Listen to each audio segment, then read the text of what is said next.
Direct joins us now. Julia, not the greatest of starts for the new financial year at all. A pretty horrible start. We're down almost 2%, so down 1.9% for the ASX 200, with about $3.6 billion worth of stock being traded today. It was the banks that did most of the damage, and we saw some big falls here. The big four banks losing between 2.4% to 3.2%.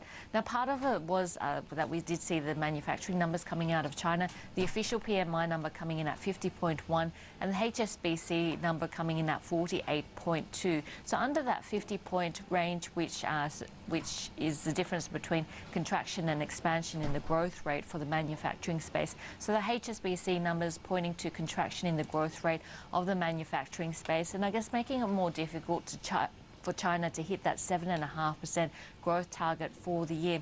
Interestingly enough, though, usually when we do see numbers that are a bit softer coming out of China, the worst hit area on our market is the material space. But the material space was actually the best performing sector on our market today. In fact, the material space down by 1.1%, but still the best performing area on our market because every single sector traded lower.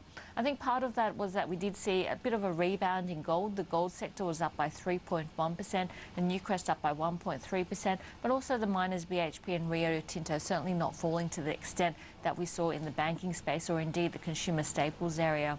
But overall, it was selling across the board. If we have a look at the top 20 blue chips on our market, only 2 of them managing gains today, and they were Newcrest as well as QBE.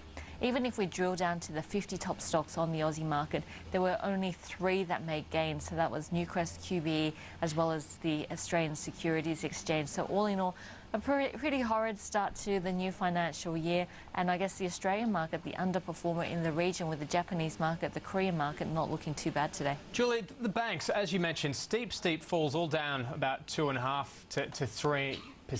I mean, what was it, do you think, that saw them suffer so much selling? We didn't actually see any news coming out of the space to specifically trigger the falls.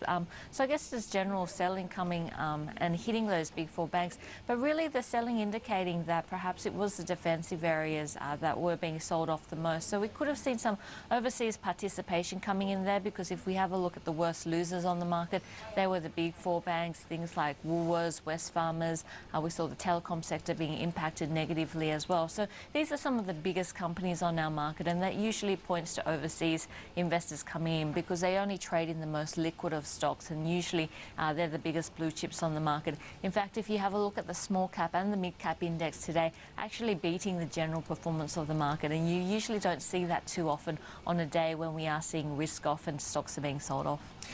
What about from a technical perspective? Big drop, you know, down just above 4,700. What do you sort of keep an eye on from here? Well, last week we were talking about resistance at 4,800, but it does look like more relevant maybe the support at 4,700 points.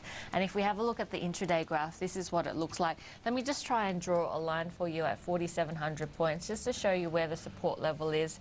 And if I can just, probably won't see that line there, but the line just over here is 4,700 points. So you can see that we came pretty close to that support level, but we didn't breach it today, and it looks like that's going to be the level to watch if we see any more softness during the week. Of course, the big thing to be watching tomorrow is the Reserve Bank interest rate meeting.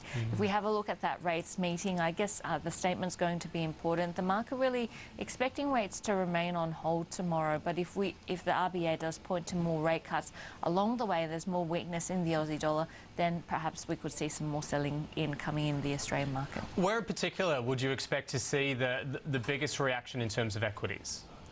In terms of equities, I guess if we do see an overseas market participation or overseas selling because of the extra fall in the Aussie dollar or anticipated fall in the Aussie dollar, then we would see a similar reaction today where the big four banks, some of the biggest blue chips on our market, would be sold off relatively heavily.